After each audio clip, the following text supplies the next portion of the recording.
নমস্কাৰ ভিউৱাৰসকল, আশা কৰোঁ আপোনালোক সকলো ভালে আছে। আজি মই আপোনালোকৰ আগত এখন আমিষ থালি লৈ আহিছোঁ। আজি মোৰ থালিখনত আছে আলুৰে সৈতে মুৰ্গীৰ মাংসৰ জোল, ঢেকীয়া ভাজি, ভাতকেৰেলা আৰু আলু ভাজি, ভেন্দি ভাজি, শুকানকৈ ভজা দুটুকুৰামান মুৰ্গীৰ মাংস,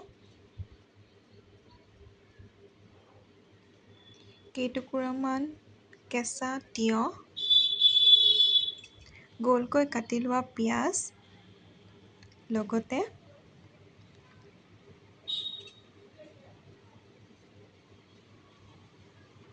এটুকুৰা নেমু।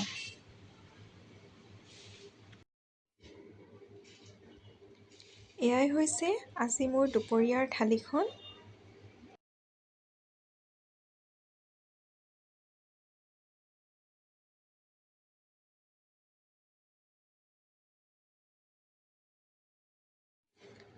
ভিডিঅ'টো শেষলৈ চোৱাৰ বাবে অশেষ ধন্যবাদ।